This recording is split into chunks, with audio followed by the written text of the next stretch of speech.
Thank you very much, dear. Wow, what a privilege to be here. It's amazing to see such a large audience coming together to learn new tools and methods for achieving breakthrough results. Really a privilege. So, moving to our subject, I'm going to talk to you about the 4 pillars of TOC. Kristen asked me, look, people will learn about methods and applications of the theory of constraints in various environments, in MRO, in government, in supply chain, in engineering, etc. But we need a lecture, a presentation that will show how to tie it all together. So can you talk about the fundamentals of TOC, the 4 pillars of TOC? So I'll try my best and try to do it a little bit, not so conceptual, but also practical for you. So what is a pillar? A pillar is the foundation, right? It's the foundation that keeps the structure together. If you talk about a theory, a pillar is the premise, the principle that ties the theory together, that everything is derived from this principle. Now, don't worry, I'm not going to present to you how the entire body of knowledge of TOC is derived from the 4 pillars. I don't want to put you to sleep so early. So instead of that, I decided to present the 4 pillars of TOC in the same manner that my father. By the way, in the Jewish tradition, we're not allowed to call our parents by their names or official names.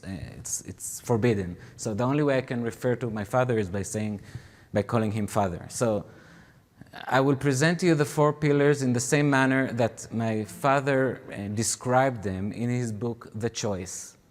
You see, over the years, my father had countless arguments, also with me, by the way, on whether or not these pillars that I'm going to show you, are they really valid? Does reality fits them? Are they true or not? Because they are not so intuitive. But in the book, The Choice, he described them in a different way, in a very pragmatic and practical manner. He described these 4 pillars as a mindset, as a guideline, if you wish, guidelines for thinking clearly if you want to achieve breakthrough results. And that's the way I want to present it to you. So as I'm describing these pillars, you may choose to think whether reality is like that or not, but remember, I'm presenting you these pillars as guidelines to think clearly. If you want to achieve breakthrough results, this is the TOC mindset that is aiming to achieve it. So let's start. So each one of these pillars, which I'm about to describe in a moment, basically exemplifies a mental obstacle that we need to overcome if we want to achieve breakthrough improvement. Now, when I say mental obstacle, I mean a rooted tendency that any one of us, every person has in viewing the world, in interacting with people, in trying to improve or to manage complex organizations or environments. These are rooted tendencies that actually stand in our way if we want to achieve breakthrough results. So each one of these pillars shows the mental obstacle we need to overcome and the TOC mindset or guideline that is suggested in order to overcome this mental obstacle. So let me quickly read the 4 obstacles and then go one by one and explain them. So the first mental obstacle we need to overcome is to overcome the perception of reality as complex. And I will describe what it means in a moment.